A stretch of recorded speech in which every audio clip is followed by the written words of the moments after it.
Oke, terima kasih teman-teman, juga sahabat-sahabat semuanya. Sebelumnya terimalah salam kasih dalam Dhamma, Namo Buddhaya.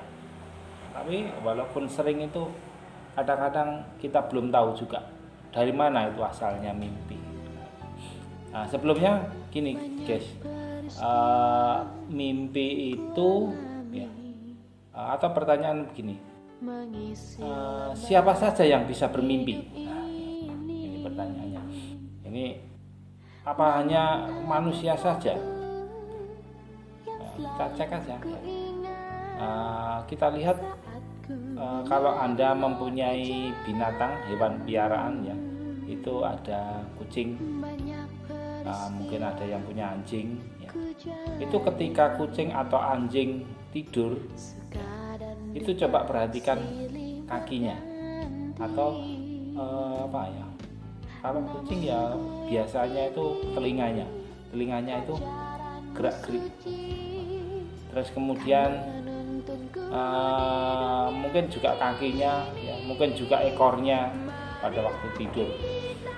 Begitu juga dengan anjing. Anjing itu kadang-kadang ya juga kakinya itu selalu garuk-garuk. Perhatikan. Terus kemudian mereka juga mengeluarkan suara-suaranya anjing. Padahal anjing itu tidur. Ya, kalau itu istilahnya orang mungkin ngelindur ya. Tapi anjing juga bisa ngelindur seperti itu. Oleh sebab itu, makhluk apa saja yang bisa mimpi ya? Ternyata begini. Makhluk yang ada di alam semesta ini ya, itu bukan hanya manusia dan hewan. Untuk pengetahuan saja ya, makhluk-makhluk ini sebenarnya banyak.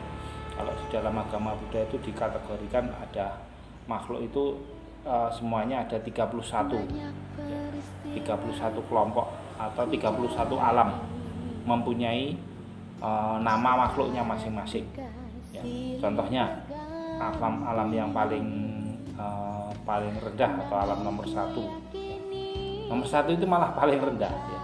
Itu alam neraka, ini makhluknya namanya setan ya. Kemudian di atasnya alam neraka ada alam binatang, makhluknya namanya hewan. Kemudian alam asura ya, makhluknya namanya hantu. Kemudian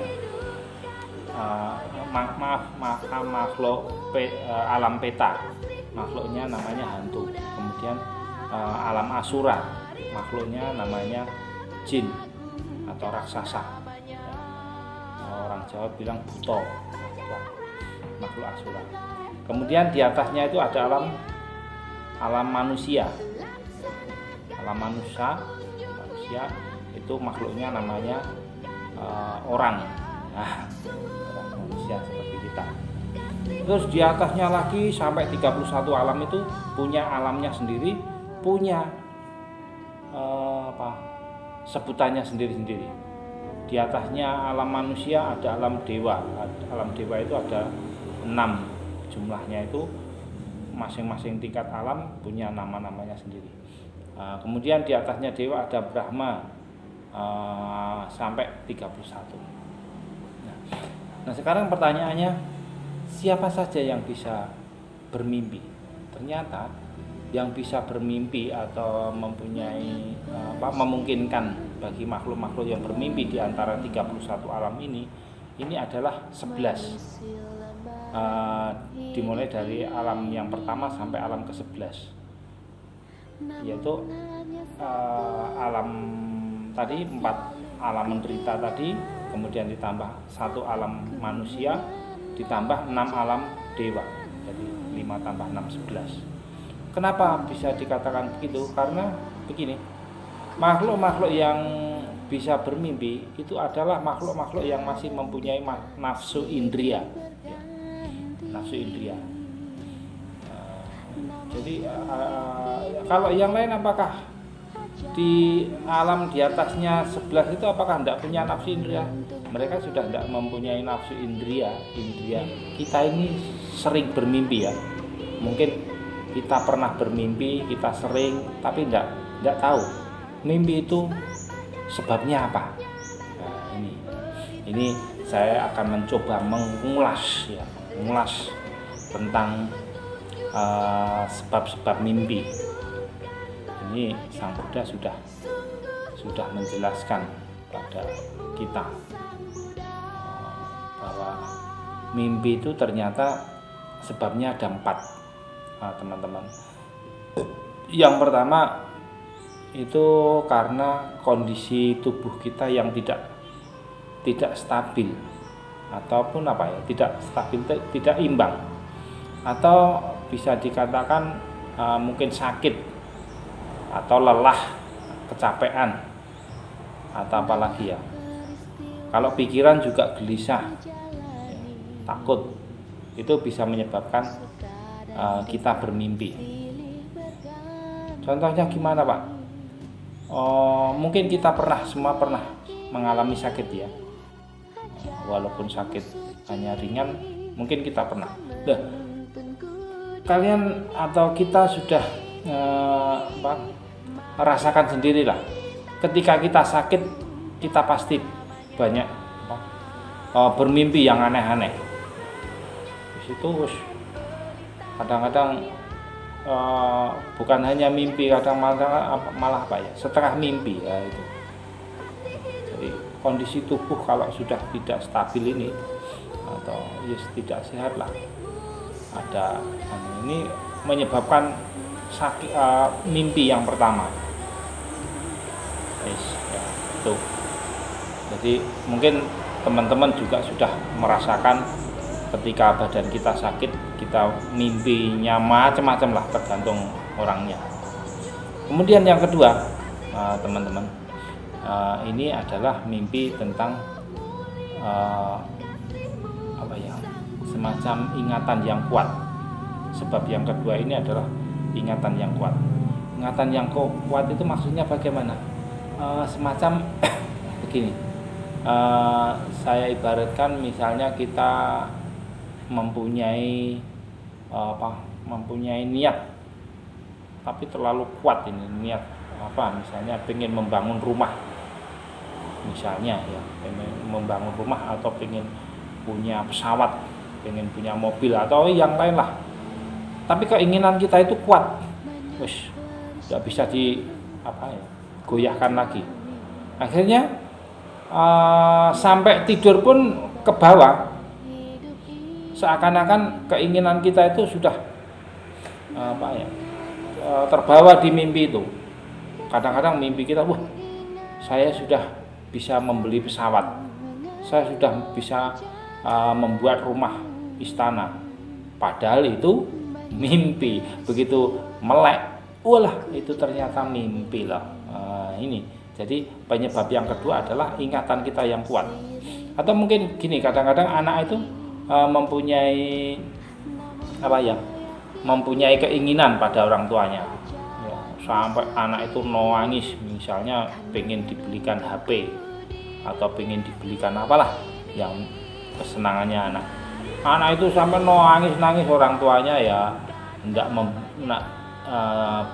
belum menuruti lah, atau belum memberikannya dengan alasan, berbagai macam alasan ya, orang tuanya itu mungkin pertimbangan uangnya kurang atau mungkin dan yang lain sebagainya. Nah, anak ini sampai nangis ya, mungkin nangisnya sampai berjam-jam. Ketika tidur, anak ini juga mimpi tentang ingatan yang tadi, misalnya minta HP, minta dan sebagainya, itu dibawa mimpi terus. Ya. Itu penyebab yang kedua. Penyebab yang benar, yang kedua, ingatan yang kuat. Yang ketiga adalah memang ada pihak yang ketiga memasuki pikiran kita, alam pikiran kita. Pihak yang ketiga tadi siapa? Ya, macam-macam. Pihak yang ketiga tadi macam-macam. Ada mungkin seseorang yang lain, misalnya orang yang lebih pintar ya, mungkin supranaturalnya tinggi ya. Dia bisa masuk ke alam pikirannya orang sehingga menyebabkan dia ketemu dengan orang yang bersangkutan. sehingga dia seolah-olah memang menemui dalam tidurnya, padahal itu mimpi. Tapi itu memang benar, orang itu ya, orang tersebut itu benar masuk ke alam pikiran kita. Atau begini, bisa dikatakan itu kalau tidak paranormal ya dewa. Dewa itu masuk misalnya masuk ke pikiran kita. Pada waktu kita mungkin kita tidur, kan ada orang Jawa dulu bilang menerima wangsit. Nah, ya pernah dengar toh? Menerima wangsit. Wangsit dari siapa? Wangsit dari Jawoto atau dewa. Nah, itu memang benar. Jadi dewa itu memasuki alam pikiran kita, itu memberi inspirasi atau memberi petunjuk bahwa kamu akan begini, itu diberi petunjuk. Nah, kalau zaman dulu itu namanya menerima wahyu. Nah, menerima wahyu dari dewa ini, ya, itu memang sebab yang ketiga ya. Jadi kalau sebab yang ketiga ini adalah atas keinginan pihak ketiga. Atas keinginan pihak ketiga ingin memberikan sesuatu pada manusia tersebut, sehingga manusia yang bersangkutan ini menyebabkan dia bermimpi. Wah, saya mimpi ketemu dengan ditemui oleh dewa ini disuruh ini ya, begitu. Nah, mungkin ditemui oleh pernah tahu kita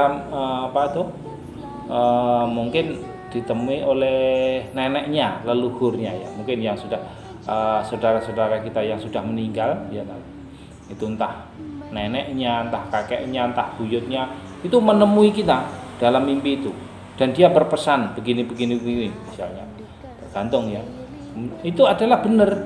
Nah, jadi mereka itu menyampaikan pesan lewat mimpi ini. Ini yang sebab tiga yang menyebabkan penyebab mimpi yang ketiga. Kemudian yang keempat atau yang terakhir, yang keempat ini adalah penyebab mimpi yang keempat ini adalah cerminan atau begini ya, semacam ingatan kita pada kehidupan yang lalu ya, itu muncul lagi. Kalau tiga-tiganya ini sudah tidak bekerja ya, atau mungkin mereka tidak bekerja lah karena kondisi sesuatu, ini yang keempat ini yang bekerja. Yang bekerja yang keempat yaitu apa? Ingatan atau memori-memori pada kehidupan yang lampau itu muncul lagi. Nah, itu adalah gambaran-gambaran kita pada kehidupan yang lampau. Ya, mungkin itu saja dulu guys ya. Jadi ini video saya terlalu panjang, mohon maaf jika ada kurang berkenan. Nanti kita sambung lagi lah. Nah, saya ingin pokoknya saya ingin membagikan apa saja nanti yang perlu kita ungkap bareng-bareng. Jadi dalam agama Buddha tidak ada rahasia itu tidak ada. Rahasia itu ada karena belum terungkap. Tapi kalau sudah terungkap sudah ada. Makanya ini kita ungkap semuanya lah. Oke, terima kasih teman-teman. Terimalah salam kasih dalam Dhamma. Namo Buddhaya.